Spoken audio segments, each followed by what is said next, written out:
because the president addressed the critical issues of our nation. Not to say that whatever he did not address is not important, but what he did, he addressed the most crucial issues he promised where he was campaigning.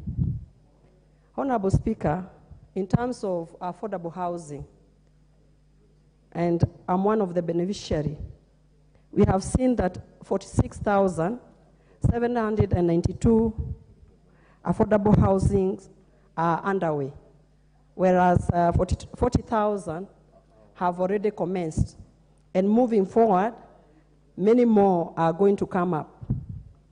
And in this, among the affordable housing, we have social housing that will also take place, as well as the market category housing, for people to choose whichever they want, or they are comfortable with, or they'll be able to pay back, or to repay back. Honorable Speaker, it is worth noting that many people have been suffering, that they would want to own homes, but they did not have an opportunity to do so. Now they have been given an opportunity to do it. Honorable Speaker, with a very good repayment package. And I'm encouraging all Kenyans, anybody who has ever wanted to own a house, they have an opportunity to do it, and thanks to Kenya Kwanza government. Honorable Speaker, I will also not forget education. He mentioned about education. During this year's budget, education was given a big chunk amount of money to streamline our education sector. Not forgetting, in the history of Kenya, this is the only time we have hired so many teachers at a go, so that they can be able to teach our young men and women at school. And I will say, Honorable Speaker, when we took over, the Kenya Kwanza government took over, we found the new system had a challenge, and it was streamlined, the CBC. And we have the JSS, the Junior Secondary School. Right now, the ones who are in grade 7, they are headed to grade 8.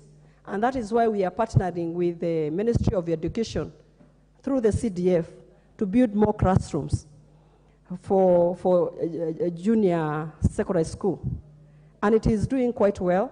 And with the partnership of the CDF, Honorable Speaker, I'm so sure by the time they will be in grade 9, the classrooms will be ready. And again, thanks to Kenya Kwanza government. I know, Honorable Speaker, the President did not talk or touch on the elderly, but I also want to stand here as the chair for Budget Committee to state that they are well taken care of. We did a registration in the month of September, and they were all registered. And in the month of January, they also be receiving their dues. And I also want to say, Honorable Speaker, we have streamlined the Inua Jamii program. Right now, before they would receive their money even after 6 months. But with the Kenya Kwanza government, Honorable Speaker, the Inua Jamii program, they are receiving money before any other person has received the money, before any other civil servant has received the money, and that is an achievement. And I also want to say the ICT hubs. They will be in every ward. This is the first time that this one has been put to press. Every ward of this Republic of Kenya will have an ICT hub where young men and women can go in there with their innovation, and they will be able to make a livelihood for themselves. And this is an achievement on the right path, Honorable Speaker. So I am saying, Honorable Speaker, and I know my time is up, but not yet. I also want to commend the HASRA fund. It is a success story where we have seen that 6.6 billion Kenya shillings have been borrowed. And the repeat that. Honorable Ndini Nyoro. Thank you very much, Honorable Speaker. And Honorable Speaker, I rise to laud the very articulate State of the Nation address that was well articulated by the President. Honorable Speaker, across the entire speech of the president, it was laced with realism on how we are and we are doing as an economy. And I want to thank the president for not painting misplaced optimism on how things are. Because part of leadership is to talk straight, and actually the best Sona address so far. The Honorable Catherine Omanyo, followed by the Honorable...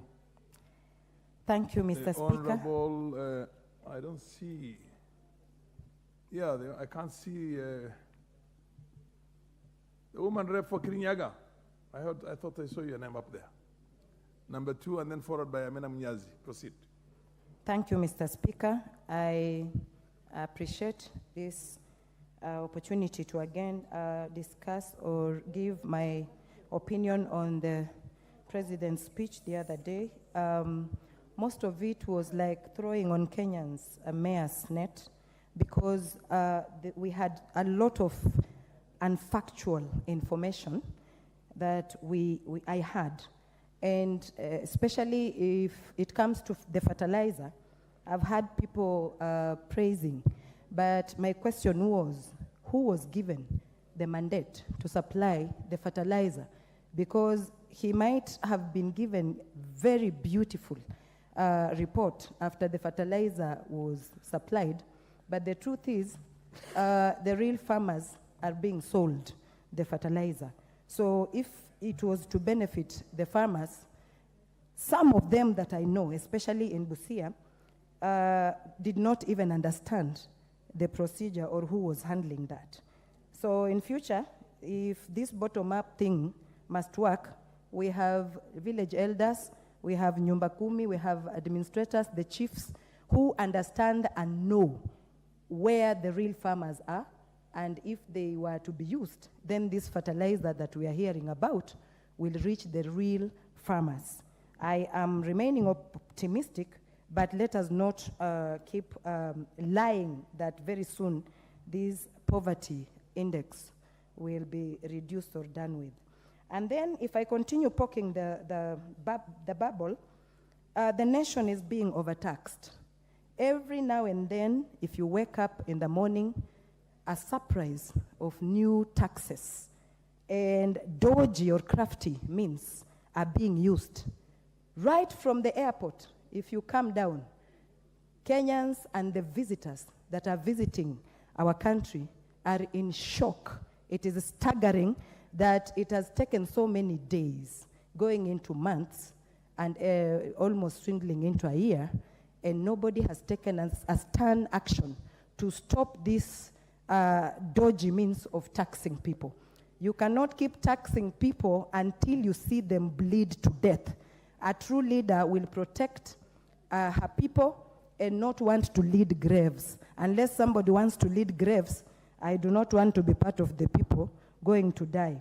The employment that the president mentioned, that he has been employing people, it does not reflect the true face of Kenya. There are a few tribes, 2 or 3, that benefit more than every other tribe in Kenya. So I wonder, do we have other seat fillers in Kenya and others who truly deserve a chance to live in this nation? If we all matter, from Wajir to Turkana to Teso North in a small village called Ateret, do we matter? If we do matter, then all the tribes, any vacancies that are advertised, we should see every region. Honorable Ruto. What's your point of order, Julius Ruto? Honorable. Thank you so much, Mr. Speaker. As we all know, the standing orders of this honorable provides that whenever you make a statement which carries weight in matters, has to be substantiated. In matters of employment, the speaker before us, or the member before us, Mr. Speaker, should be able to bring out clearly for Kenyans to follow. Because who doesn't know that is the only government that has brought inclusivity? Order, Honorable Ruto, order. Yes. Order, it's not a specific claim that did not say that this ministry or so and so did not. This is a very general statement. So under the circumstances, I think the House does allow that element of what you call kanda and banta. So proceed, Honorable Omanyo.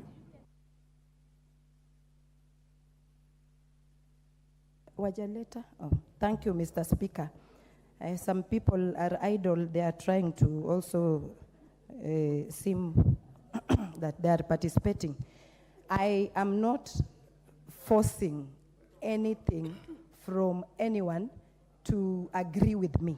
It is about what I actually took in.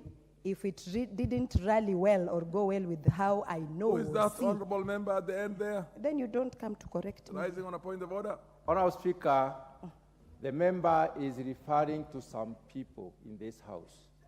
What we know is that these are all democratically elected members. Is she in order to refer to members of parliament as some people? Order, continue. The rules for substantiation are very clear. When you make Mr. Speaker. Order, specific complaints, specific claims is when. But a general, if you say that the economy is not doing well, you cannot tell somebody to go and substantiate that. If you say there's an element of nepotism somewhere, you don't have to substantiate unless the member claims such and such ministry, so and so, these people were recruited. And then, of course, you proceed now and protect. You cannot cast aspersions on an institution of the government except in generality. In generality, is acceptable. Proceed. Thank you, Mr. Speaker. And also, when I heard the president give more hope, and other things have not been realized across my own imagination, I thought that he should at least do some of these things without promising more, because it is reaching a time he will be talking and we will not be taking anything he says serious anymore, like El Nino and this fertilizer thing and petrol stuff. It is now becoming like whenever he stands, he must say something. We have to trust our president, and he will, if he continues saying things that are not factual, then anytime he says anything, we will know that he's coming from the point of lies. Thank you, Mr. Speaker.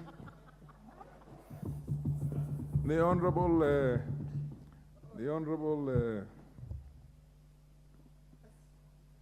yes, Oimbaya, you standing on a point of order.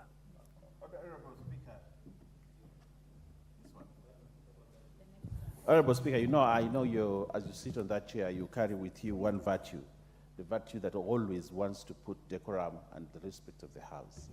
And one of the things that, as a matter of tradition and practice, both in the Commonwealth and the Westminster and this Parliament, is that you cannot say that someone has lied or is telling lies in the House.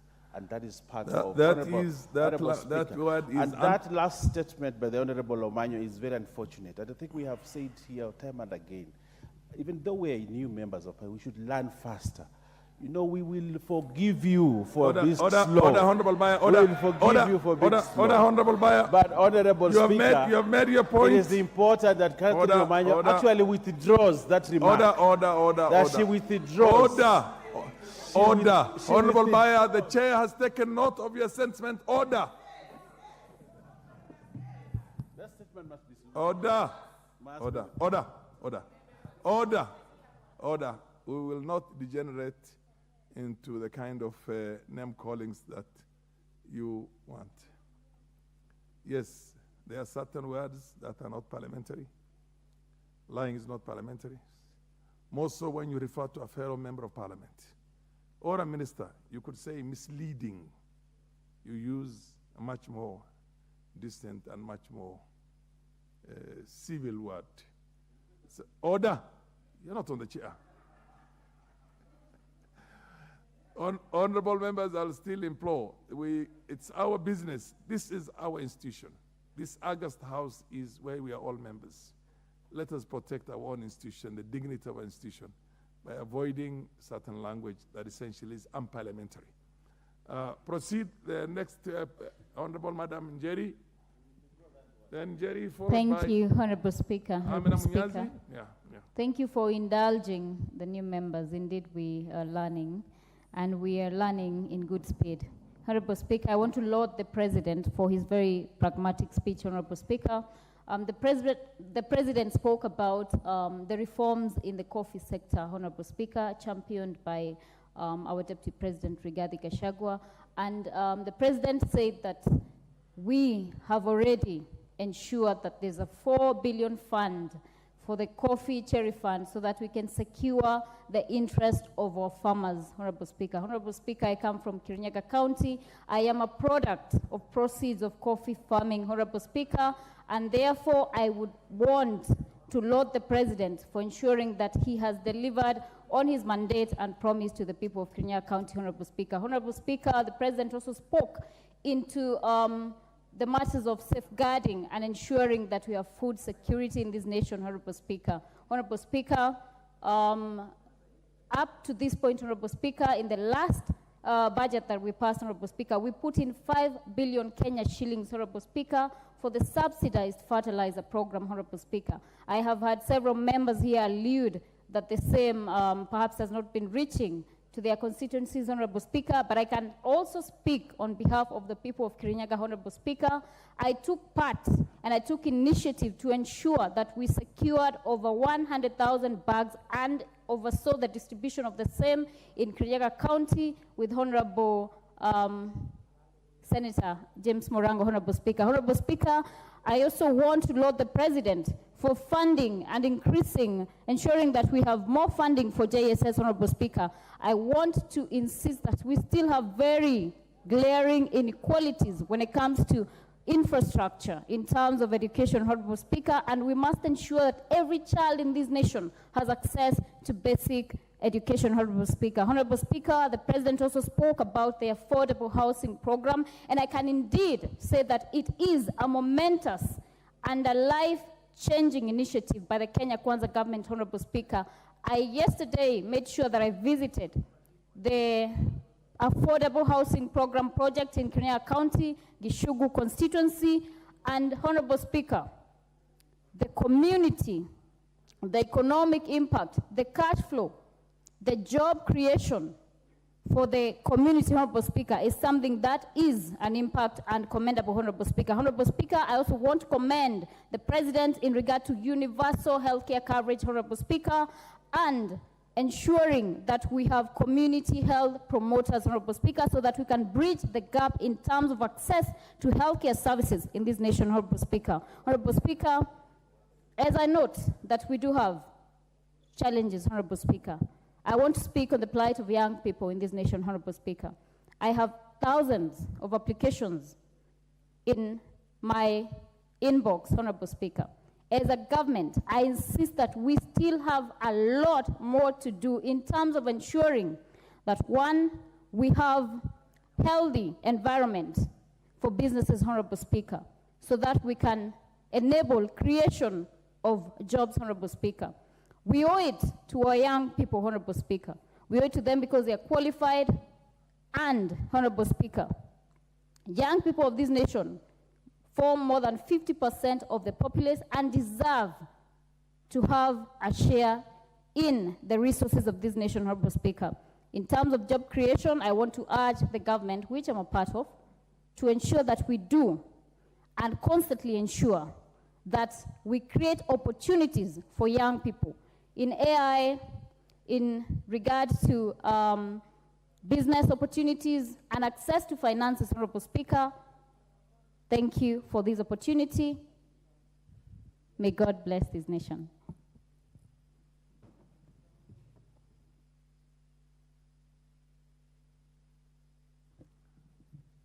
The Honorable Munyazi Amina, did I not give an opportunity to you?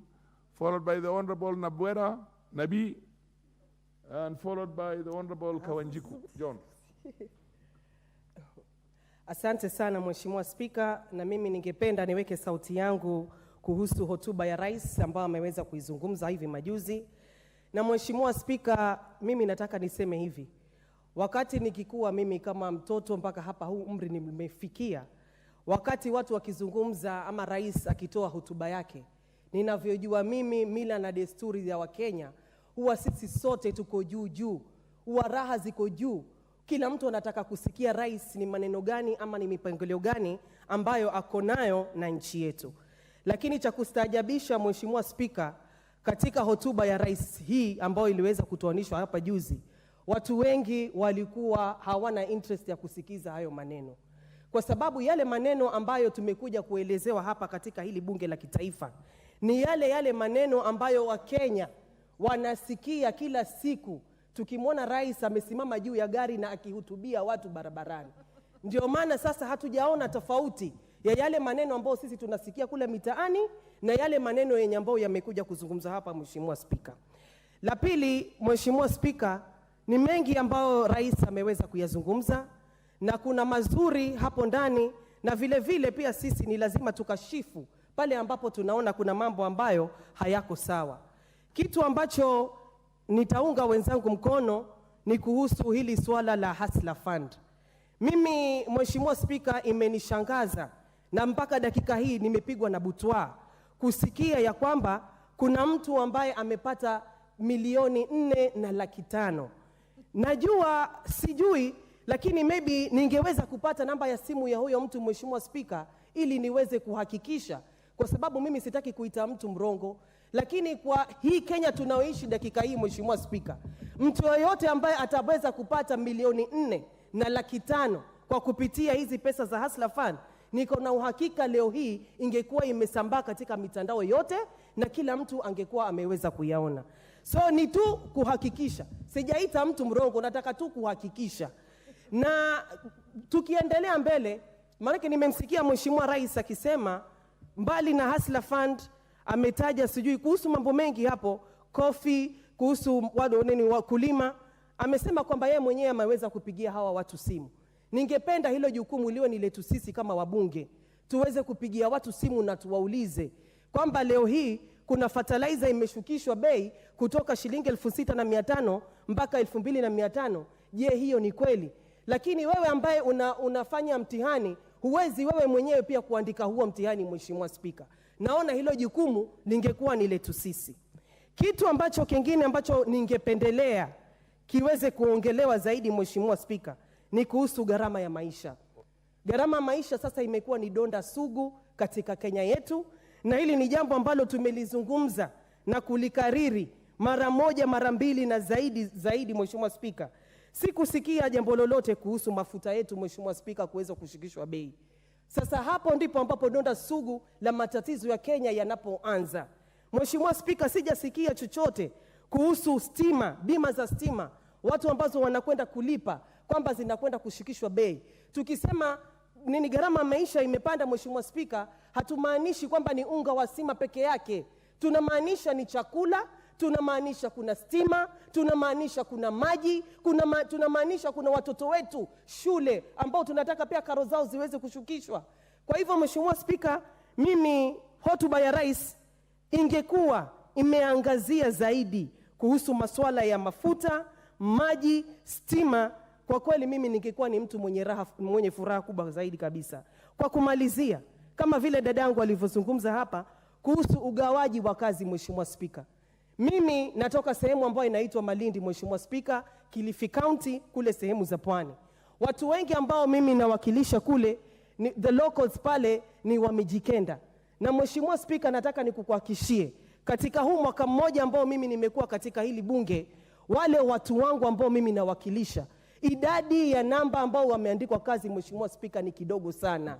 Kwa hivyo, pasipokuwa na usawa katika ugawaji wa kazi, Mheshimiwa Spika, sisi kama Wakenya bado tunajikuta katika mahali pabaya. Asante sana, Spika.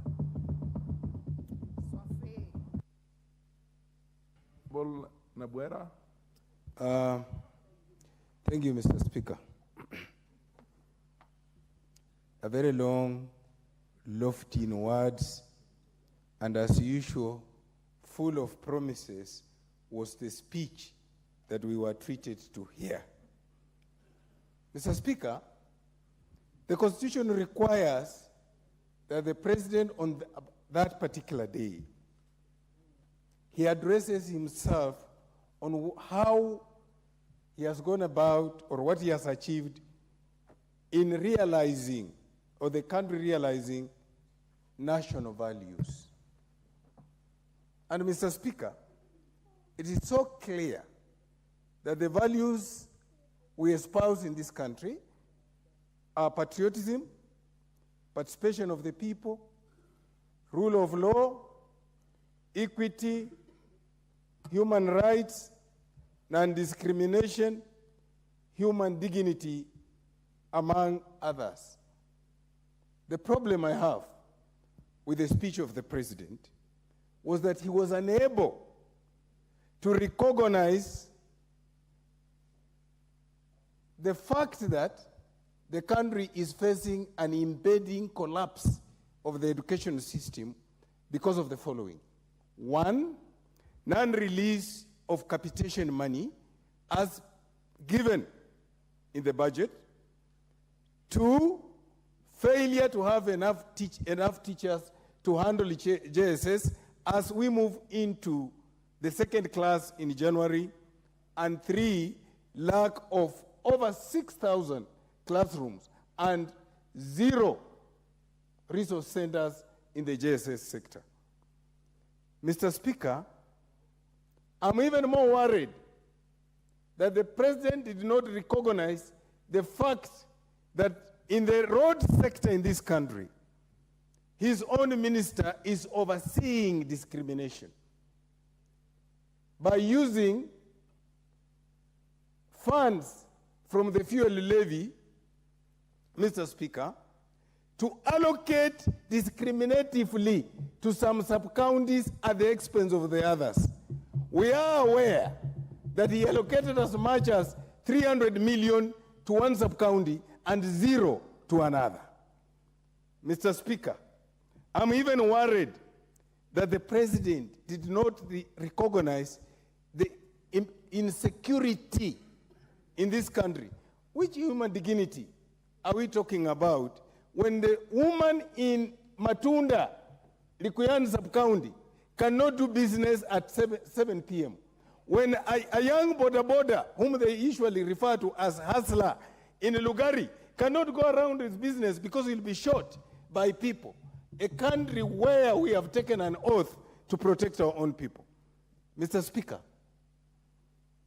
do you know that as we are here, I hear people praising the speech. We have people who cannot afford a meal in their houses. Do you know that I was taken by surprise and in shock when I heard that a gorogoro of maize costs 60 shillings? Where in this country? Where, so that I can go and buy for my people? My people are dying because there's no food. Mr. Speaker, I'm even worried that as we stand here to speak, we are having a glare at us at Kenya Revenue Authority, where employment is based on tribe. For you to qualify to join, you must belong to a particular tribe. Is that what our national values talk about? The answer is no. Therefore, on the speech of the president, I give him a D+. Thank you.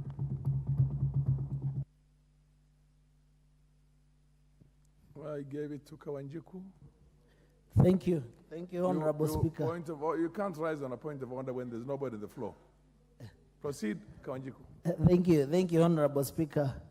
And I think as I take this opportunity to talk about the presidential debate, I also want to tell my friend Nabi that for sure, the Gorogoro of maize, and even if it's not happening in his constituency, he should be able to visit Uasin Gishu, visit our constituency. It's all over, and it's good to substantiate whenever you are giving out unsubstantive information, Mr. Speaker. Let me say that the President Lile, addressed the nation, and I can confirm that majority of whatever the President is talking about is the preparation to take our nation to the next level. He talked about the debt that has really choked this country, and it is good, our friends from the opposition, to also appreciate that where this nation is, that we need a lot of intervention across the board, Mr. Speaker. And I agree, there is also a lot of political goodwill when you look at what the President and the former Prime Minister are doing in what you call bilateral talks, trying to bring our nation back to track. Because when we took over from the last regime, whereby this country was really messed by the handshake brothers, that the debt is choking our nation, Mr. Speaker. And the president confirmed that almost 500 billion of our national revenue that we are correcting, 500 billion is going to pay debt, Mr. Speaker. We must also appreciate there are a lot of external forces that, especially when our Kenya shilling is not doing good, Mr. Speaker. I sit in the budget committee, and we had to reallocate. We had to do what you call budget cut for us to be able to take care of the interest rates that has actually increased in about 150 billion Kenya shillings that we did not take a loan, we did not go to borrow, but due to inflation and fluctuations in terms of Kenya shillings, we are losing almost every day that we lose a shillings against the dollar. We are losing to a tune of about 40 billion, Mr. Speaker. Therefore, we have a lot of responsibilities, and we must honor our international obligation in terms of paying our debt, Mr. Speaker. And we congratulate the president because he has said we cannot continue to borrow. We must look for means and ways to sustain ourselves as a nation, Mr. Speaker. On top of that, he brought the subsidies.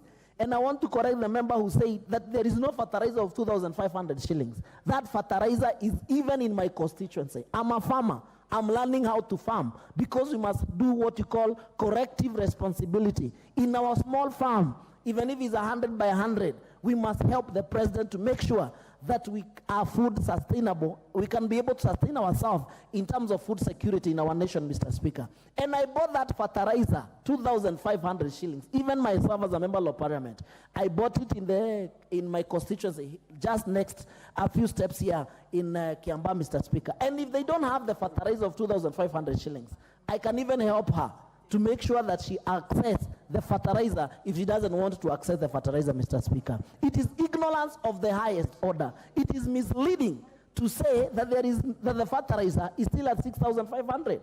As you are aware, Mr. Speaker, we are actually expecting to have a bumper harvest for the first time because we agree that we are not going to do subsidies in terms of consumption, but production, Mr. Speaker. And therefore, to a tune of about 50 million bags, for the first time, we are certain that in the next maybe 1 year, our country will be able to sustain itself in terms of food allocation. He had talked about TVETs. He makes sure that we increase and make sure that we have TVETs in all our constituencies. He's talking about the KMTC. He talked about universal health, Mr. Speaker. After you have, gotten food to eat at any time of the day, the next big thing is about your health. And we really appreciate what the president and the executive are doing to reorganize the health sector by making sure that the hustlers now will be able to access health care. Even if you don't have money to pay for NHIF, the government will be able to pay for you so that every time you go to a hospital, you can be able to access health care. Those are some of the interventions that the government has done to make sure at the end of the day, Mr. Speaker, we take care of our people. Therefore, the Hustlers Fund, it is there. Whoever is saying that you cannot borrow 4 million, it is actually misleading. The Honorable Kiborek, followed by the Honorable Oyula, and the Honorable Rebecca Tonkei. Proceed. Thank you, Mr. Speaker. Mr. Speaker, I stand here to give credit to the President because our President was elected at such a difficult time that we can equate to the time of Winston Churchill when he was appointed into office by the King of then and the Queen of then. And it was during such a difficult time when he addressed the House of Commons and he said, in his time, it was time of blood, toil, tears, and sweat. We can't equate with our situation in Kenya, where President William Ruto was elected to office at the time when our economy was facing depression. We were going through the downtown of the curve of economic, and the president came in handy to resuscitate our economy, which was not doing good. He has done his bit. He's doing his bit. It's only that it is easy to criticize the man in the arena, like it was once said. All of these members here come from constituencies, and they are criticized such a time when the constituents feel they are not doing good. But the effort they are giving, they know themselves that it is very difficult to govern at such a time when there's economic crisis.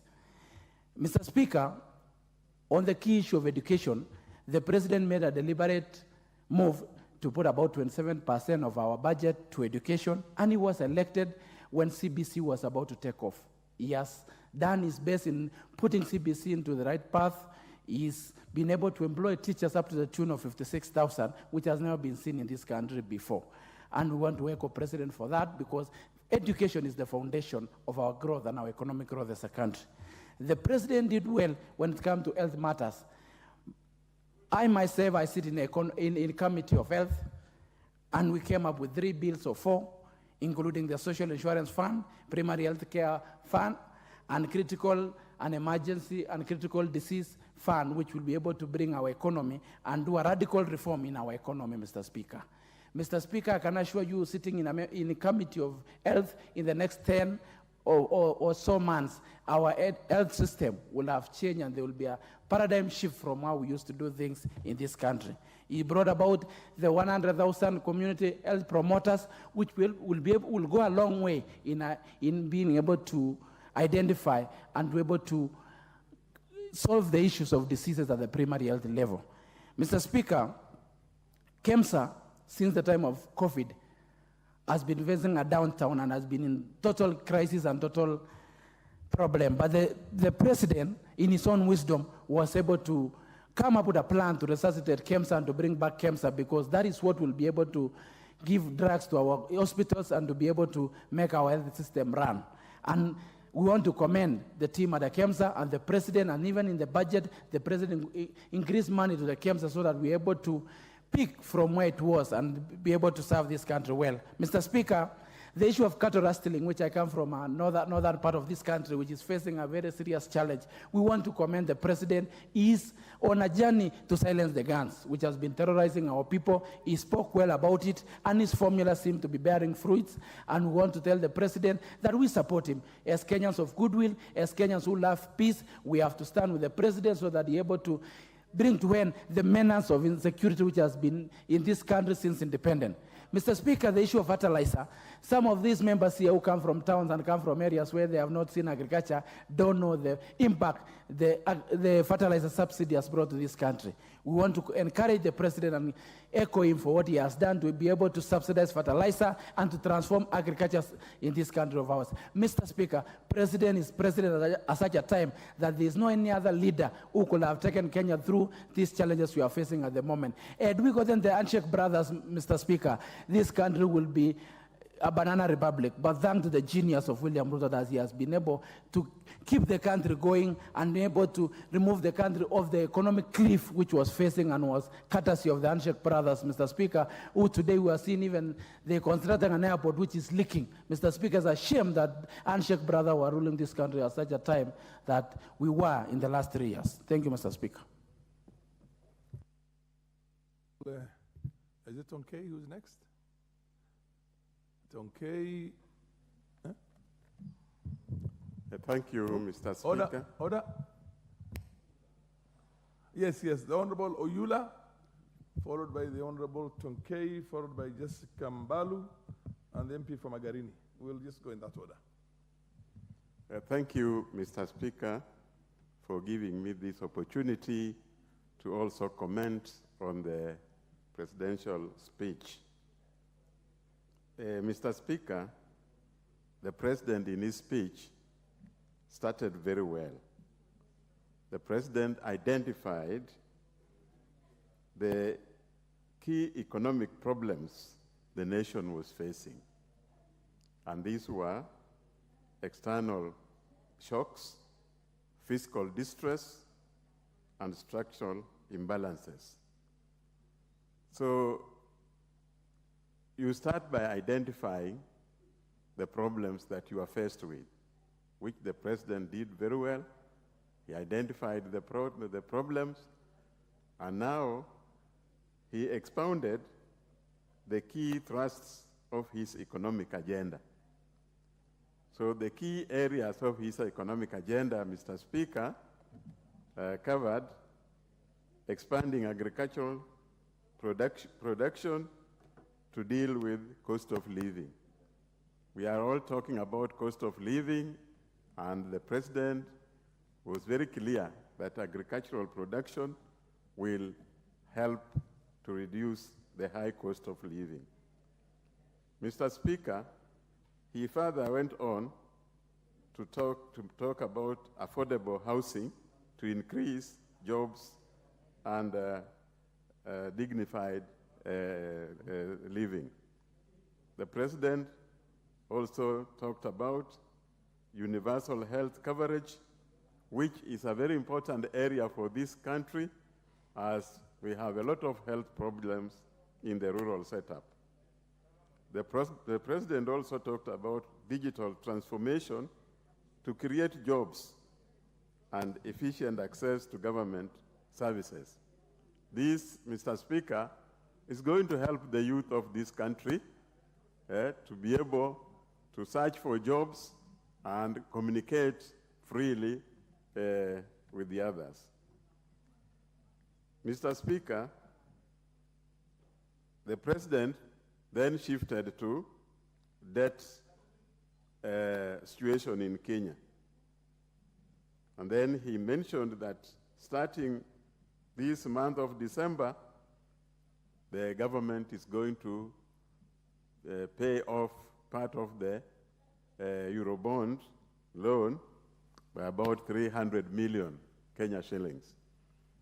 That, Mr. Speaker, is an assurance that our debt situation was going to be reduced, because Eurobond, Mr. Speaker, has been the biggest problem for this country. In his speech, Mr. Speaker, the president dwelt very much on transformation agenda. Transformation can be very costly and painful. Hence, it is important that Kenyans must accept to go through this painful situation where we are now, moving from bad economy and trying to go to a better living standard. Mr. Speaker, throughout the speech, of the president, he mentioned issues that affect the Kenyans, but all these did not clear the situation as was expected by the Kenyans. Like in education sector, Mr. Speaker, the education sector is still contaminated with a lot of corruption, which needs to be looked into very urgently. Mr. Speaker, that area, the country needs to balance the deployment of teachers across the country. Mr. Speaker, I beg to support. Honorable Tonkei, Rebecca Tonkei. Thank you, Mr. Speaker, for giving this opportunity to contribute on the presidential speech, which was delivered on Thursday last week. Mr. Speaker, sir, I want to congratulate the president for giving us a speech, which is actually the State of the Nation address, which captured what we have, the government of Kenya Kwanza has done for the last 1 year. Mr. Speaker, sir, looking at the education sector, which I am a member of the Education Committee, I want to congratulate the President for employment of 56,750 new teachers and training of the 8,200 teachers, primary school teachers for JSS. Mr. Speaker, this is the first time coming from Narok County that our children or our teachers have had an opportunity to be employed. Mr. Speaker, sir, with the new rule that was taken by TSC from the Education Committee, we got an opportunity for all the teachers who are trained in Narok County to be employed. So, Mr. Speaker, and I believe our honorable member said that there was no opportunity for people to be employed, then that's not true, Mr. Speaker, sir, because every person from every county got the opportunity to be employed as a teacher. Mr. Speaker, sir, the issue of entry requirement for teachers, this has seen an increase of 300%, and I'm a witness to this, Mr. Speaker, sir, because in Narok, for example, we have a teachers training college which had gone down. It was the only institution where you find the tutors are more than the students. And Mr. Speaker, sir, we've seen teachers' colleges now with so many teacher trainees of up to 20,456. Mr. Speaker, sir, on the universal health care, the health laws that we pass, Mr. Speaker, sir, is going to go a milestone for our people in Kenya. For example, Mr. Speaker, sir, the issue of the people contributing 300 shillings up from 500 shillings is a gain for all Kenyans who could not contribute, who are not able to contribute the 500 shillings. We are all aware as politicians that every time we do so many rampages so that we can cater for medical expenses for people who are ailing. And with the new health coverage, Mr. Speaker, sir, our people are going to get medical cover, they're going to get insurance, and therefore, with this one, we are going to go another step ahead as Kenyans. And I know this one is going to help the common mwananchi. Mr. Speaker, sir, the issue of Hustler Fund, which has been effected by the Kenya Kwanza government, is also another thing that has helped Kenyans.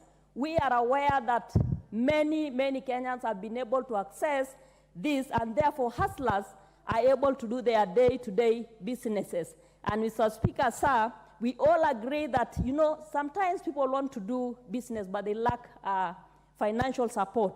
But with the Hustlers Fund, Mr. Speaker, sir, our people can access that money, do business, and refund their money back. Mr. Speaker, sir, the issue of appointment of the 6 judges, which was impunity. And I want to say this one was the first thing that it was an achievement for us as Kenya Kwanza. And the president appointed these judges. He also increased enhanced their allocation of Kenya shilling 3 billion. And Mr. Speaker, sir, that is facilitating the judiciary so that they can serve better. And I beg to support the president, and he did very well. Thank you, Mr. Speaker, sir. The Honorable Jessica Mbalu, followed by the MP for Magarini, followed by Lady Kemei of Kericho County, and the Honorable Ruto Julius. In that order, proceed. Thank you, Mr. Speaker, sir, for giving this opportunity to contribute to the State of the Nation address by His Excellency, the President of the Republic of Kenya. Mr. Speaker, before I critique the speech, I must say that the President did well just to appear before the Parliament and, of course, admitting and appreciating the members of Parliament as democratically elected representatives of the people. We are represented by members of Parliament from different constituencies, democratically elected. Mr. Speaker, on his note number 2, he said that he has a substantial report to give on the progress made in fulfilling this solemn covenant. And while I was in the Parliament, Mr. Speaker, for us to get the gist of what he was coming to do, Mr. Speaker, he was supposed to take us through the measures taken by his government under his leadership to give full expression and effect of, the Constitution dispensation. How far has he done? Mr. Speaker, he did a very big, very detailed speech. In fact, this speech, it's just a policy. Detailed speech, talking about the vision, talking about his dream.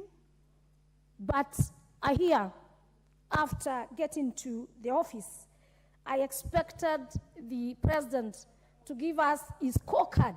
What has he been able to achieve? The Speaker, on the issue of employment, from the 13th of September to 9th of October, when he gave his speech, how much has he been able to achieve in terms of employment? How many youth has he employed? How many in numbers? And of course, that can be, substantiated, Mr. Speaker. Mr. Speaker, in terms of infrastructure, we expected, because we are still, I think, his government is still in the vision, the dreaming part of it. And I expect it for 1 year to be doing the evaluation, the monitoring of the works that he has been able to do. Because by the time we get to the policies, I'm sure these are some of the policies, and I'm sure he was not speaking to us.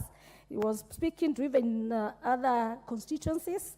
Mr. Speaker, infrastructure, how many kilometers of road has been done, tarmacked in Kibwezi East?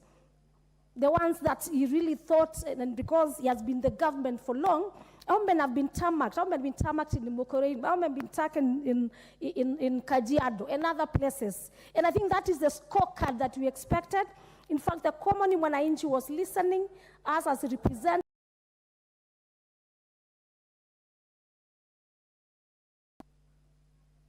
What's your point of order? The Honorable Tonkate had better be a serious point of order. Yes, Mr. Yes. Speaker, is the member in order to say that the president was not able to substantiate the number of youths he has employed, and again, that he has not given his scorecard, and yet, Mr. Speaker, sir, what the president gave was actually his who are saying they don't know if it is true that the Korokoro is between 60 and 75, they should visit Kericho, they should visit Trans Nzoia and buy from them.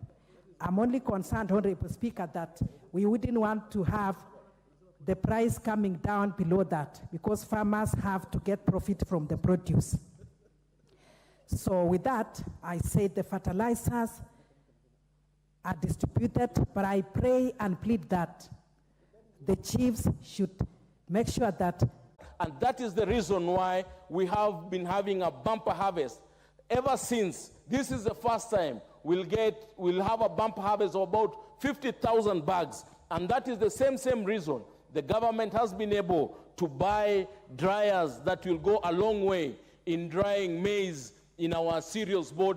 And he has also reduced the cost of drying maize from 3,500 per bag to 70 shilling, from 350 shillings per bag to 70 shillings per bag.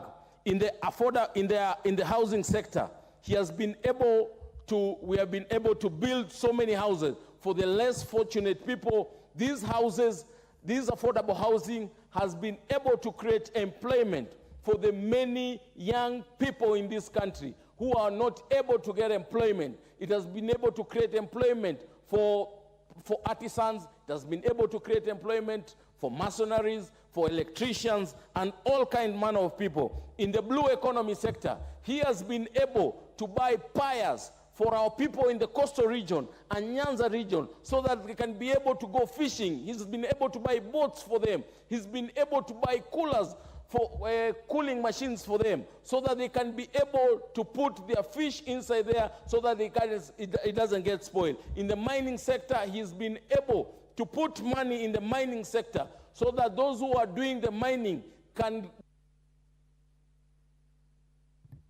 The Honorable Beatrice Adagala, followed by the Honorable Gideon Kimayo and the Honorable Stephen Mogaka.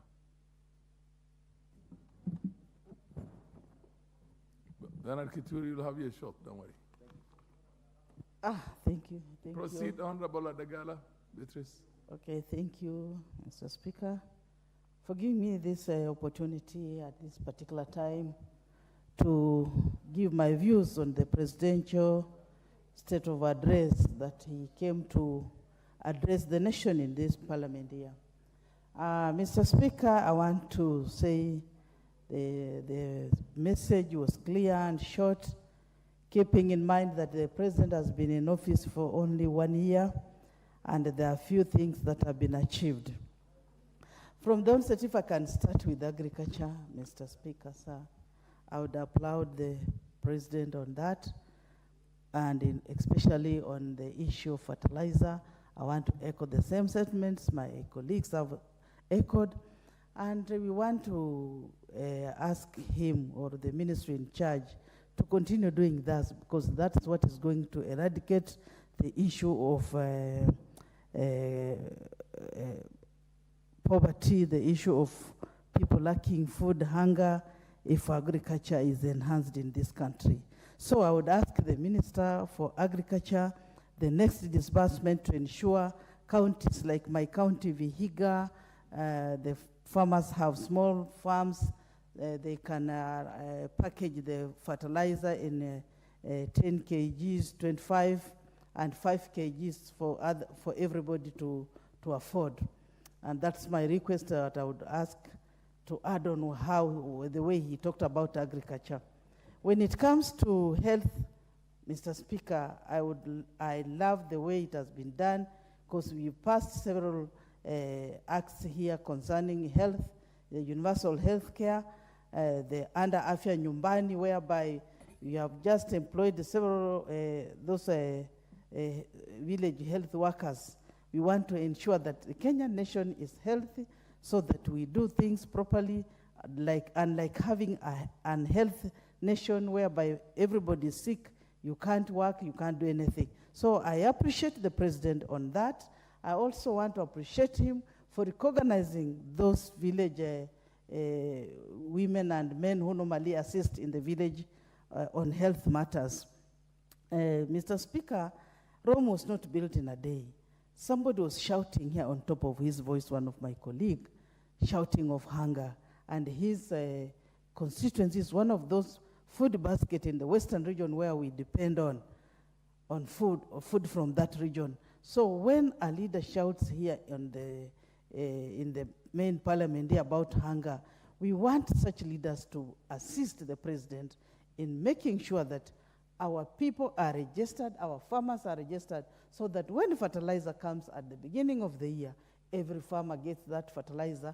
And it is even better, what I can shout here, I want to ask the Minister for Agriculture to add even seedlings, so that those people who are unable to afford, we have our widows in the villages, we have our PWDs, we have young people who cannot afford to buy seedlings and fertilizer. If that one can be added on, we shall appreciate, and our nation, we are going to eradicate the issue of hunger once and for all.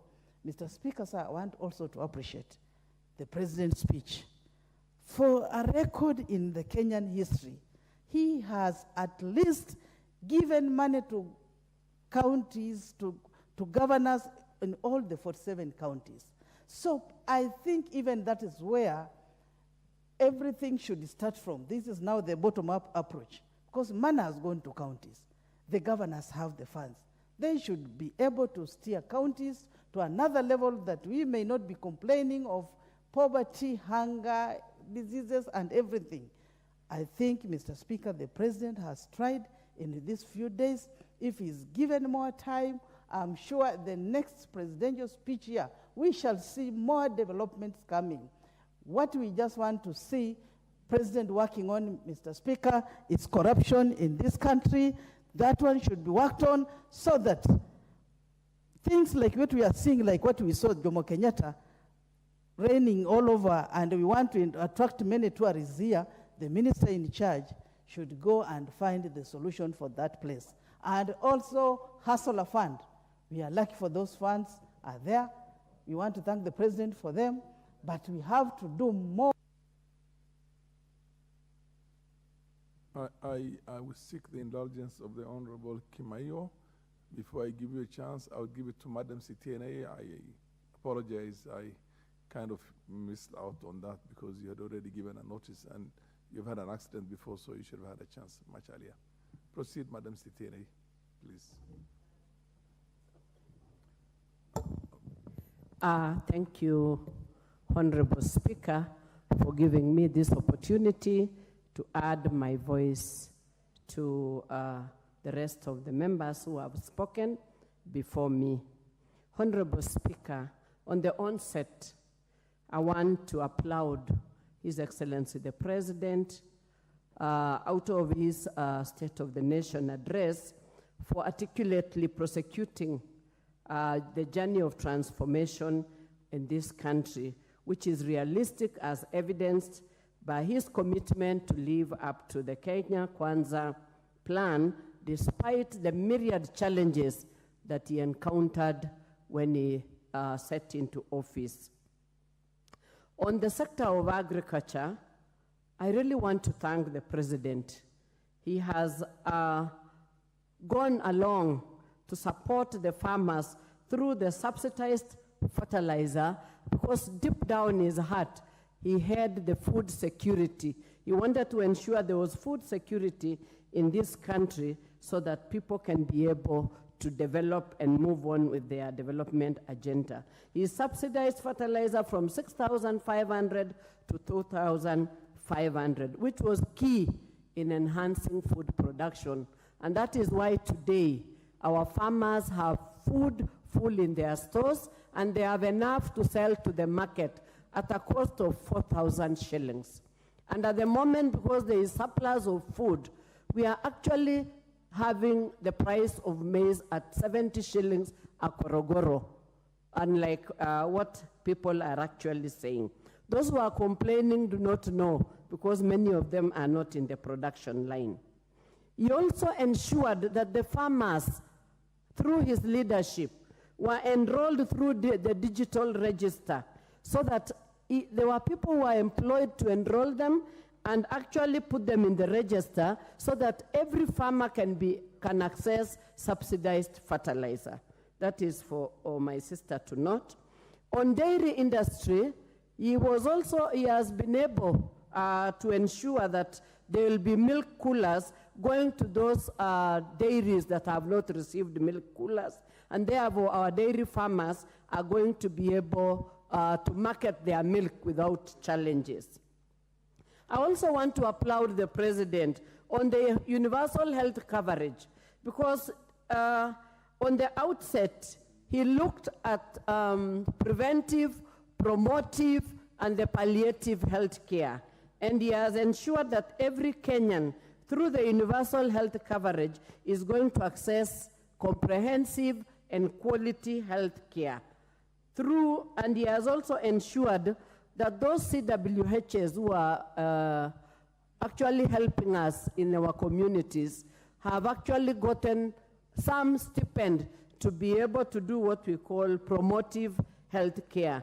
And he has ensured that 100,000 of them have actually been employed under the Afya Nyumbani. And they are going to attend to 100 households per CHW. And therefore, we want to thank the President.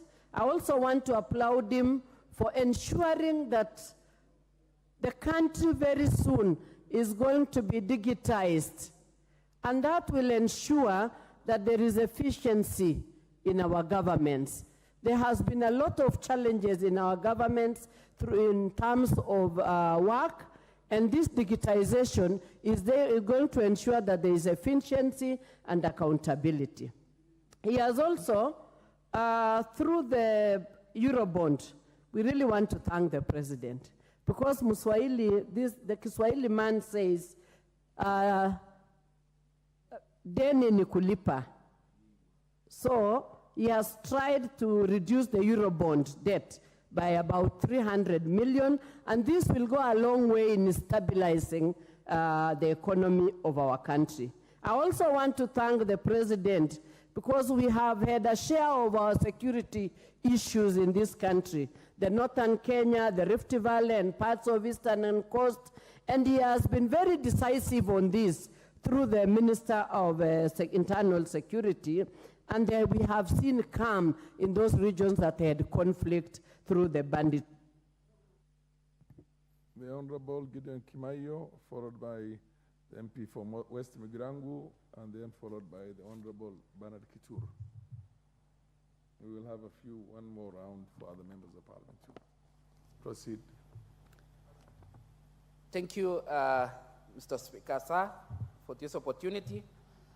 I join the rest of my colleagues in commending on the speech of the President, which was commendable, and I applaud the President for a well-delivered speech, which touched on the areas of progress that he has made on the last 1 year in office. Mr. Speaker, the President, in his last part of the speech, and I quote, told us, "We have laid a firm foundation for a rapid development, and Kenya is no longer on your marks. The state of our nation at this moment in time is prepared and ready to go." And I agree with the President 100%. The President is acknowledging the challenges that we were in. The President inherited a ailing economy, but the President is not running away from the challenges. The President understands that we have the problem of debt, but is working very hard to ensure that we don't go in default in terms of debts for this country. I thank the President for the progress he's making in agriculture. When the President came in, he promised Kenyans that he will subsidize production, and he has kept his promise. Today, the cost of 1 bag of fertilizer is 2,500, which that is commendable to the government led by His Excellency the President. Now the President has pronounced himself. He has given a plan.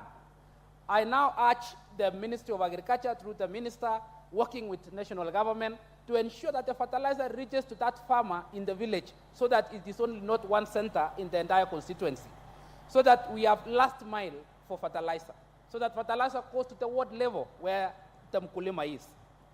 I also thank the President for what he is trying to do in milk prices. The President is promising us a price of 50 shillings per liter of milk as farm gate price for the farmers. This, if it will happen in the near future, will assist our farmers, who are subsistence farmers mostly in our country. Like the place I come from in Keyo South constituency, most farmers in my constituency, almost every household has a dairy cow. And if the prices will be kept at a low, at a minimum price of 50 shillings, this will go a long way in assisting our farmers. In the area of education, the President promised Kenyans that there will be changes in the area of education, and we are seeing it. All the years, we were seeing a pattern where every student who is going to the university gets an equal bursary, regardless of whether you are affording it or you don't afford. But now the President is saying we need to bring equity in the sector of education. And in that sector of education now, university funding is based on who can afford and who cannot afford. And there are those who are given 100% scholarships, and there are those now who can afford, they can pay for it. Because there is no need. Somebody was able to pay for school fees when he was in primary school. He was able to pay for school fees when he was in secondary school in an academy. But when he goes to the university, he wants to be given bursary like any other student, which the President stamped his authority, and we must thank the President for that. The same also in the area of education, the President is doing a commendable job in trying to ensure that CBC now works. We are seeing a plan where the President is putting in some money, working together with NGCDF. We're building classrooms for the JSS classes, and he's promising that we work together. In terms of diplomacy, we've seen the President going around the world in terms of trying to be the best diplomats for this country, and we are starting to see the fruits. We are seeing heads of state coming to this country, and that shows that this country now is recognized internationally. Last but not least, is I urge Kenyans that we give the President ample time, because this is only 1 year, and the President came into office when there were challenges. One, we must recognize that there was the challenge of COVID-19. We are now facing the effects. Also, there was the issue of international space. Now we're seeing wars in Israel, we're seeing war in Russia and the rest. And also, there was Maandamano, which also inhibited the President not to deliver 100% on what he could have done. Imagine what the President would have done when there was no Maandamano. Thank you, Mr. Speaker. The Honorable Mogaka, followed by the Honorable David Kitur, Bernard Kitur, MP for Nandi Hills, and followed by the MP for West Pokot. Thank you. Then by the MP for Gichugu. Proceed. On that order. Thank you very much, In that Mr. order, Speaker, sir, for this opportunity to make my contributions on the President's State of the Nation address that was ably delivered in compliance with the constitutional requirement of this country. And from the outset, Mr. Speaker, I want to make my contribution on the basis that there is a constitutional underpinning on why the President has to deliver his State of the Nation address to this House, because we are the representatives of the people. And the reason more is that after that speech, it is the duty of this House to make policy, legislative, and other interventions to make the country prosper. And therefore, it would be a failure on my part if I start taking lamentations to my electorate when it is my duty as a legislator to make the necessary legislative interventions, to do the correct oversight on the executive, to ensure that the policy interventions and budgetary directions that are required to take this country where it should be are implemented.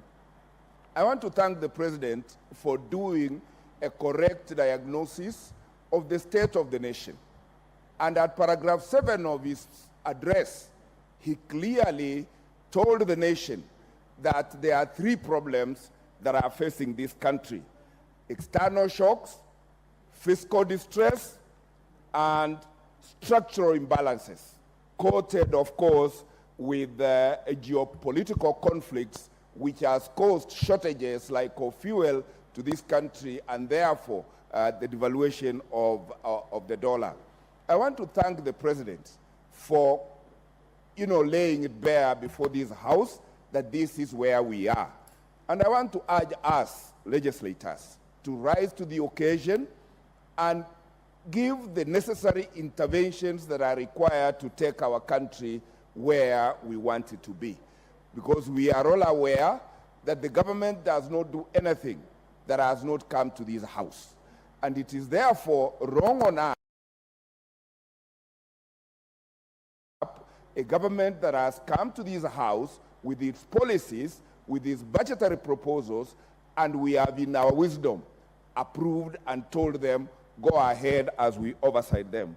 I want to also thank the President that when he gave the first State of the Nation address here 1 year ago, he had done the diagnosis, and 1 year later, even before 1/4 of the budget, his first budget, has been absorbed, the country has a food surplus, and the shame of anger is behind us. And I want to thank the President and ask the government to continue on that trajectory. For those of us who have not seen a drop in the price of the gorogoros in their region, of course, we know the answer. It is market forces at play. There are those who, naysayers, never took advantage of the fertilizers, never went to the farm, and of course the price will remain where it was. They will have to spend a little more to go to markets where the farmers had gone and taken advantage of the cheap fertilizer and have got a surplus price. On the state of the national debt, I have a banking background, especially in credit risk analysis. The last thing one wants to suffer is to be blacklisted as a defaulter. I want to thank the government that today they have done proactive steps to ensure that the Eurobond that was going to blacklist this country is behind us. And with that, now the threats hanging and the Dominical sword hanging on the country that they cannot access affordable funding is behind us. I want to thank the President and request that he continues in that trajectory. I submit. The Honorable MP for Nandi Hills, followed by the MP for West Pokot. Thank you very much, Mr. Speaker, for the opportunity to be able to contribute on the comments on the State of the Nation address by the President of the Republic of Kenya. On the onset, Mr. Speaker, on that particular day when the President walked to this House. Everyone was very expectant, and the President never disappointed. Indeed, I think it was for the first time that the President of the Republic of Kenya used a teleprompter in this House while he gave the speech. I think that was quite impressive. The President gave the progress of what he's been able to do since he got into the presidency, the promises that he had made, the effort, the achievements he's been able to address, and also the plans going forward on what he intends to do. On the onset as well, Mr. Speaker, the President mentioned that immediately he got into office, he confirmed the 6 judges of the Court of Appeal, where there were so many cases that were pending, and most of those judges that had been proposed by the Judicial Service Commission had not been approved for whatever reason it was. But the President took a deliberate effort immediately and was able to have those judges confirmed. And not only did he do that for the judiciary, the President went ahead, and even as he looked at the challenges of the budget of that particular arm of government, he made sure that they got an additional 3 billion shillings to be able to address the issue of justice in our country, and that the judiciary is well resourced. Equally, Mr. Speaker, it was notable when the President mentioned about the independence of the National Police Service, who had been misused in the years past. What the President did is that he was able to, by empowering them and giving them independence, he was able to give them a budget. And not only that, he also even called on the former Chief Justice to be able to lead a task force to look at the welfare of the police officers. I think that was something that was extremely commendable, Mr. Speaker. Mr. Speaker, when we talk about the issue of the food crisis or the cost of living in our country, one of the things that the President has been able to do is to look at the production side of our economy. What is that one thing in our country that we have that can give us an advantage of having the ability to not only create employment, but to reduce the cost of living? That is the aspect of agriculture. And Mr. Speaker, sir, the President mentioned that he immediately gave subsidy, as much as he removed subsidy on many other aspects of the matters in the economy. He gave subsidy to issue of fertilizer. And what was the effect of the same? We were able to have almost an additional 18 million bags in this season. The cost of living or the cost of food in our country has gone way low down. And not only that, he went even ahead further and even brought in the issue of dryers, because once we have a bumper harvest, the other biggest challenge that we've always been having, Mr. Speaker, is that we have most of this produce also getting damaged. He was able to import many other dryers and bring down the cost of those dryers, where they have always been charged 350 shillings. Now we have them at 70 shillings. This is something very commendable. Mr. Speaker, the President also mentioned issues of fiscal discipline in our country. He gave us a lot of comfort when he said that in his plans, when he came in, we were facing, and everybody knows in this country, we were facing issues of debt that was reeling and taking this country down. But he gave a comfort statement that in his plans, by end of this year, this December, we are going to make the first repayment of $300 million as a commitment and a firm word from a president who is well organized, well planned. You know what he wants to do for this country. Also, Mr. Speaker, I would want to delve on the issue of the 7 million Kenyans whom the president removed them from the CRB, immediately got into this seat. Also the issue of the Hustler Fund, where over 36 billion shillings. Many people had spoken so many things about it, but you realize many Kenyans have been able to borrow. We have repeat customers about 7.5. I think that is something worth mentioning. Mr. Speaker, I want to also mention the issue of employment. We've been able to have over 57,000 teachers employed in this country. On the issue of housing, where we've had over 50,000 people employed on the 46,000 housing programs that have been done, and 40,000 others in the works. These are the things the President of the Republic is doing. It is extremely commendable and worth an applause. Lastly is the issue of the health of our Kenyan people.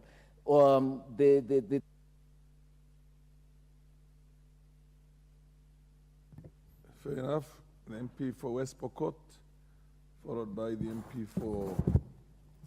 Thank you, Mr. Speaker, for this opportunity to for me to contribute to the president's speech, which he gave while I was away, but I followed it keenly. First, Mr. Speaker, I want to thank the president for making sure that teachers are employed. I want to say, for the first time, the president, during his tenure, has ensured that more than 50,000 teachers were employed. And that has gone a long way in improving education in our schools. It has increased the ratio of teachers to the number of students. What I only want to urge the CS education is to ensure that the capitation comes on time, because teachers without the resources in classes may affect some learning. On the same note, Mr. Speaker, I want to say that in the manifesto of our president, he said that all girls are going to be given sanitary towels, and therefore I want to request the CS education also to ensure that those sanitary towels are available for our girls, and that is going to improve the education of our girls even more. Secondly, Mr. Speaker, I want to thank the president also on the issue of universal health care, where we have the community health workers. I want to say that was a very important step, because mild diseases or these diseases can be detected early enough, and therefore we will lead or we will end up having a health nation. And you know, a healthy nation is a wealthy nation. Thirdly, Mr. Speaker, I want to thank the president because of the availability of subsidized fertilizer. I know I come from an area where we do maize, some areas do maize. Therefore, Mr. Speaker, my farmers are really enjoying that. However, practice some pastoralism, like areas of Kacheliba constituency and Sigor. We don't do maize there. Therefore, I want to only request that as the president goes ahead to ensure agriculture is done in our country, because in those areas, pastoralism is the main source of livelihood. So, Mr. Speaker, I want to say that these steps the president took were welcome. And another issue is about security. I want to say that the president has done a lot to improve security in our areas. However, there are some gray areas like the borders of Pokot and Turkana. Those are areas we still have some small issues, because we still have some killings. So I urge the CS also security to do something on the same, because even recently we saw people being killed by our neighbors, especially my people were killed by my neighbors Turkana. So I want to urge the CS to work on that. Otherwise, the president is really doing a lot. I only urge his CSS to implement the manifesto of the president, and everything will be good to our people. Thank you, Mr. Speaker.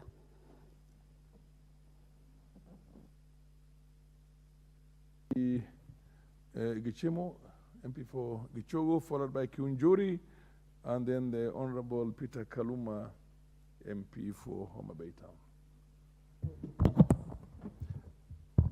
Thank you, Mr. Speaker, for granting me that opportunity also to contribute to this State of the Nation address by the President, as obligated by or under Article 132 of the Constitution.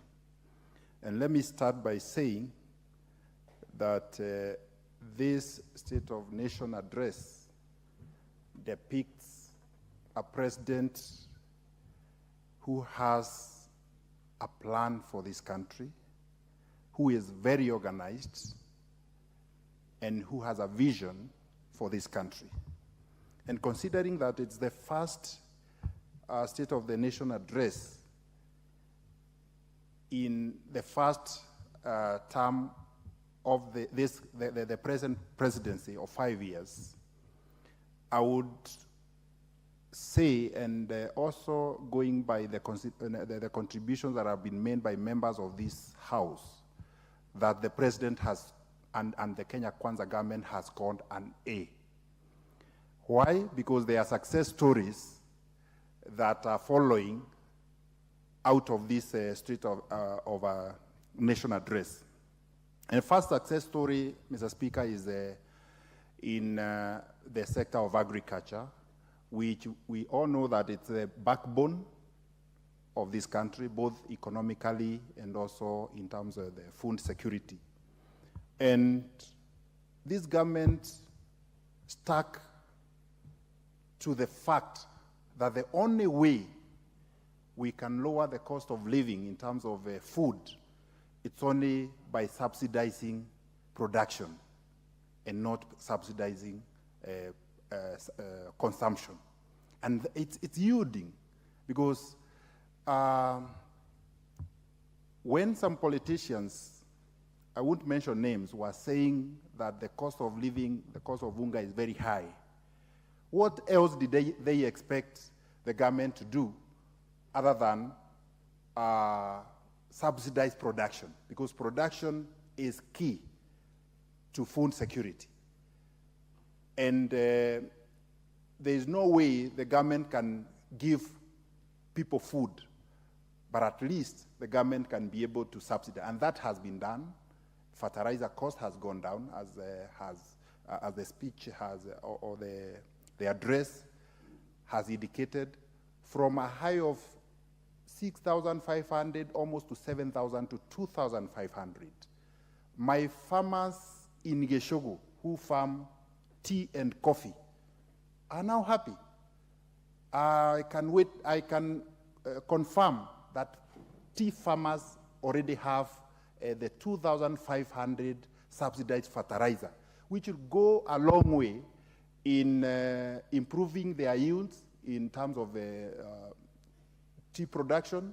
It will go a long way adding money to their pockets, because of course they will be economically empowered.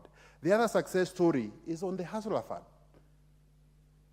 Mr. Speaker, around 36 billion, 36.6 billion has already been disbursed to applicants. This money is has already been injected in the economy. And of course, if it is circulating within the economy, it means that there are some people who are relying on this Hustler Fund for their daily bread. And there is still a success story that there is even a border rider who has been able even to get about 714,000 shillings from this Hustler Fund. That's a success story. There are many success stories, including 100,000 kilometers of last mile fiber optic connectivity. That will create jobs to our youth at the villages. They will employ themselves through the digital space that will be provided by this whatever. And connected to this, every constituency, this government is saying will have a digital center, or where now youth can be able to access jobs, and they can also learn computers for free. And many things that have been said. Without belaboring so much, this is a nice call on the first year of this government of Kenya Kwanza. Thank you, Mr. Speaker. Honorable Kinjuri.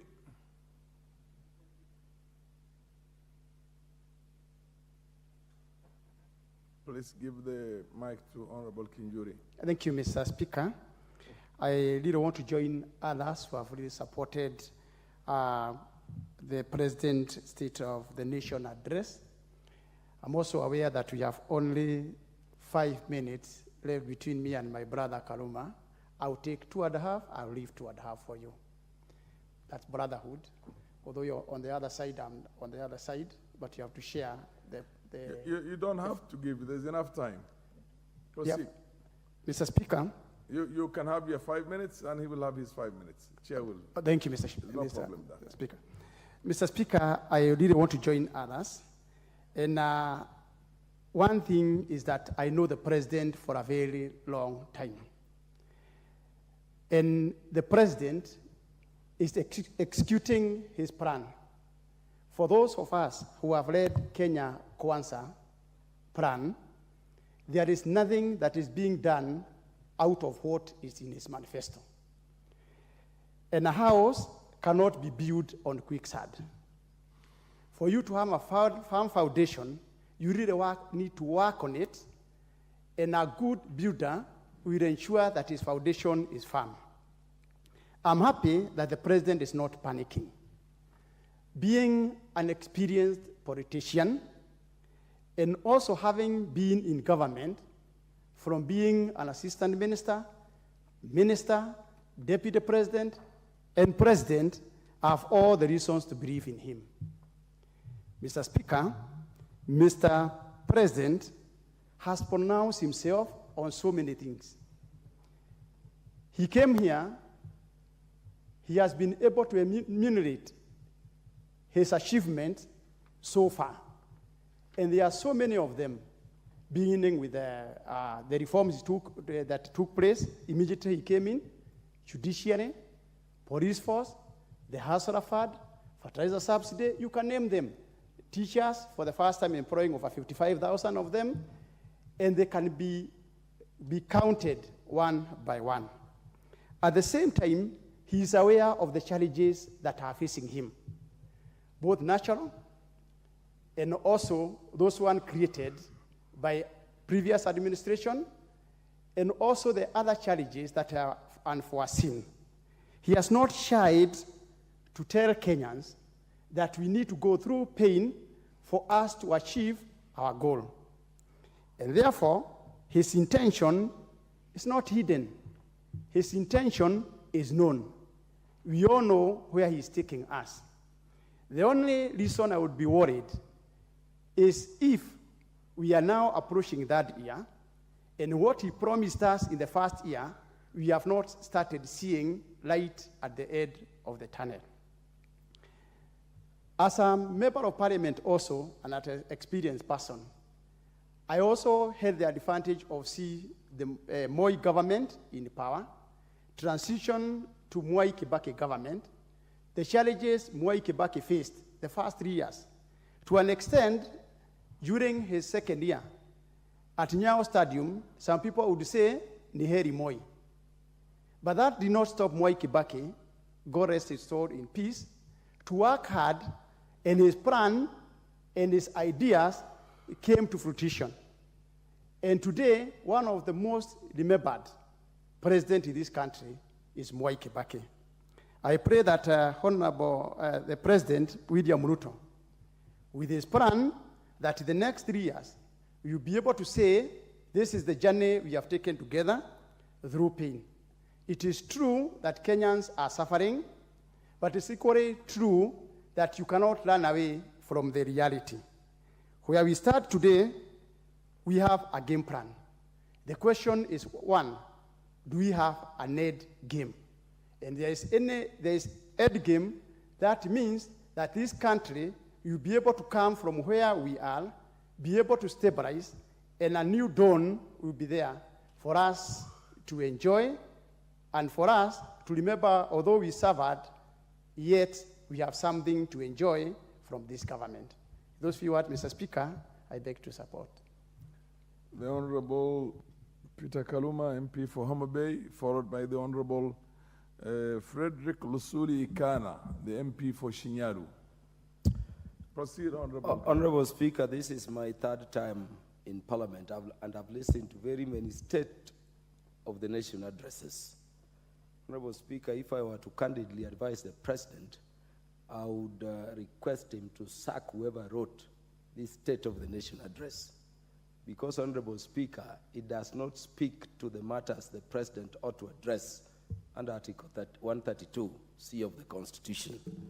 Honorable Speaker, the matters the President is required to address are matters regarding national values and principles of governance, and how his regime has complied with them.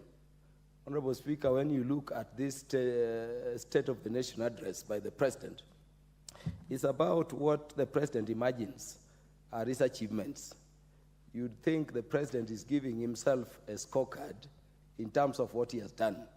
not in terms of how his regime is securing the full realization of the national values and principles of governance. And Honorable Speaker, if I were to refer colleagues and Parliament to Article 10, those national values and principles of governance are set out in sub-Article 2.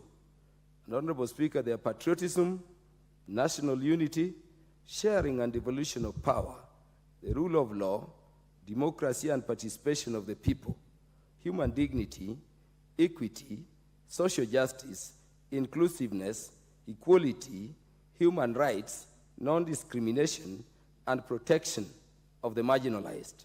In addition, Honorable Speaker, we have good governance, integrity, transparency, and accountability. Honorable Speaker, it is therefore not sufficient for the President to tell us, for instance, that his regime has secured the employment of 56,000 teachers. That one is the duty of government. And these teachers are being paid by taxes raised by Kenyans. What we want to hear from the President is how these 56,000 teachers have been distributed across the country in a manner that secures those ideals and the national values. And I can tell you, Honorable Speaker, there are parts of this country where teachers have been employed, up to teachers who graduated in 2022.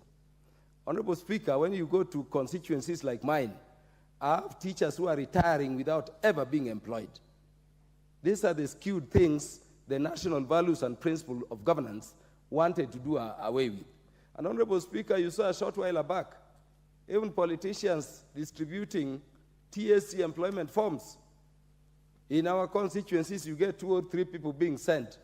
So the government is interfering with even the independence of the commission in securing these national values relating to equity and fairness. This is what we should be talking about. Honorable Speaker, just a short while back, in terms of inclusiveness, non-discrimination, and equity, we were here with the Cabinet Secretary for Treasury, confirming the last employment of KRA officers went largely to 2 regions. The others were just droppings here and there. I can confirm in Homa Bay Town constituency, none at all. These are the matters the President ought to address. It's not a matter of telling us Jubilee government, UDA government or Kenya Kwanza is going this direction. Honorable Speaker, ask yourself. It is one thing to say the regime is successful and quite another to be real. When you say, for instance, Honorable Speaker, that from the Hustler Fund, a Kenyan has borrowed 714,000, but that person is still in a call with the President, asking the President to raise the fund so that he may be able to buy a tuk-tuk. What does he tell you? The Hustler Fund has failed. If you have borrowed up to 714, you should buy so many tuk-tuk, What is this system that can keep you borrowing but cannot enable you to invest? These are the things we are talking about.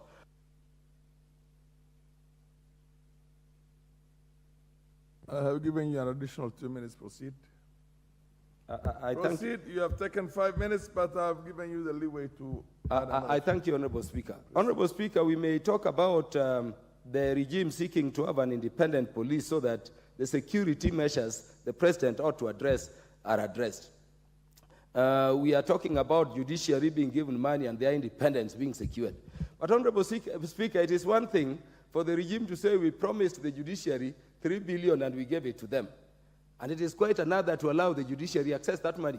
Honorable Speaker, there is an animal called IFMIS at Treasury here, where all arms of government, all agencies of government, including this Parliament, budget for monies and they can see it, but they can never reach it. I can tell you the judiciary is struggling, just as this Parliament currently cannot even move. We have measures being implemented where Parliament is budgeting, but other agencies are determining budget and are not access to these funds. And an Honorable Speaker, look at the independent commissions, the Ethics and Anti-Corruption Commission, the Office of the Auditor General, the Office of the Director of Public Prosecution. How have we secured the fight against corruption so that there can be enough resources to be equitably shared in the nation? This regime came in with a collapse of the fight against corruption. Cases are being dropped down by the courts at a rate that is shocking even people who can just sit at somewhere, know that so-and-so is so corrupt by what they earn. These commissions and independent offices are being underfunded, Honorable Speaker. Talk to members of Justice and Legal Affairs Committee. Talk to us who oversight some commissions in administration and internal affairs. Even the little budget. Honorable Speaker, let me give you an example. A commission like National Police Service Commission and Independent Police Oversight Authority, their annual budget is 100 million. Their annual travel allowance, including external travels, is 850. And in the supplementary budget we'll be dealing with, it is a cost to go below 300,000. Not 300 million, 300,000. So we've disabled the commissions that can secure there is no corruption, Honorable Speaker.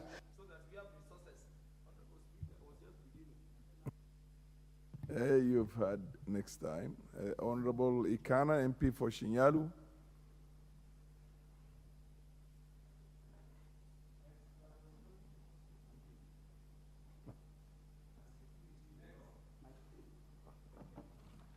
Proceed, Honorable Thank you, Ikana. thank you.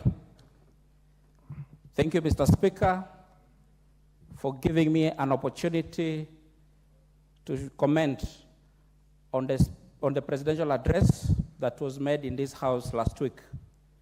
I want from the onset to confirm that the presidential address that was made here met the expectations of most of the Kenyans, including myself, and it was also in full compliance of Article 132, Section C of the Constitution of Kenya on the expectations of the annual address.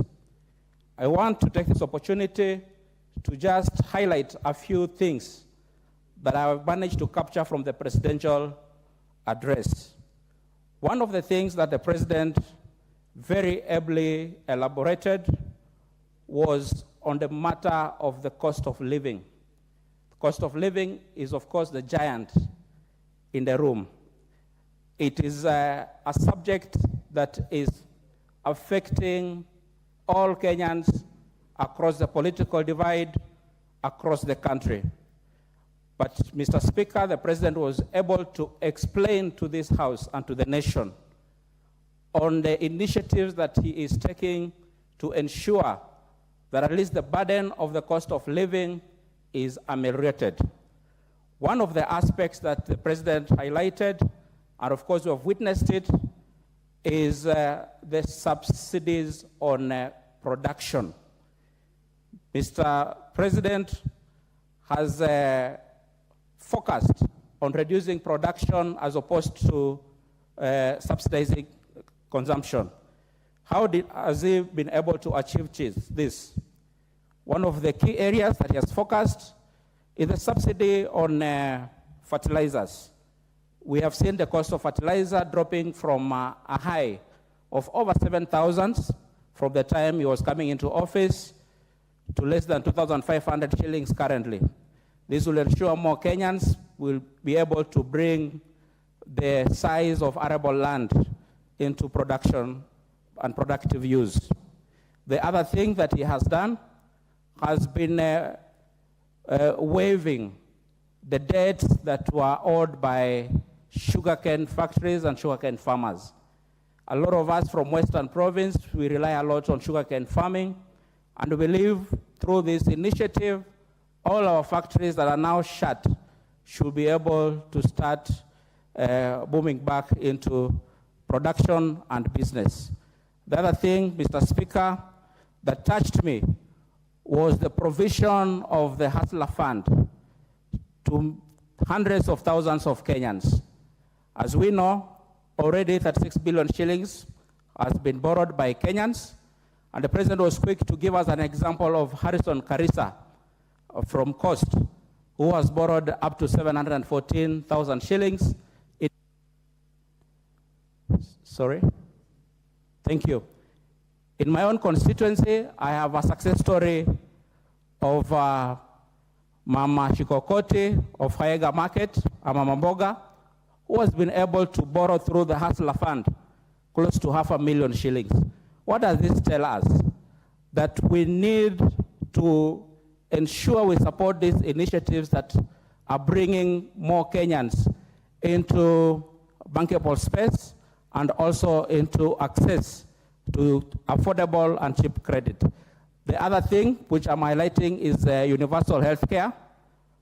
which the president launched the other day, ensuring that more and more Kenyans get access to health and medical care. With that, I support the president's speech. Thank you, Mr. Speaker. Thank you, Mr. Speaker. Honorable Harrison Kombe. Thank you, Mr. Speaker. Looking at the House, I'm standing under Standing Order number 35. Looking at the House, it seems we lack quorum. Indeed, yes, you are right. We don't have quorum. Could you ring the Sergeant at Arms, ring the division bell so that we get quorum?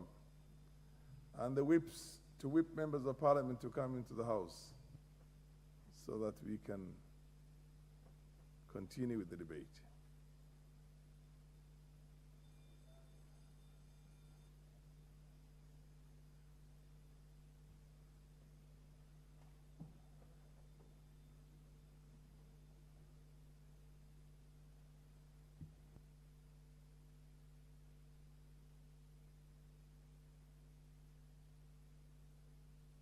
Order, Honorable Member for Shinyalu, when there is a division bell ringing, except the whips who are supposed to go and whip members to come into the House, plenary, no member is allowed to get out of the House. You can't leave the chambers. That's the rule.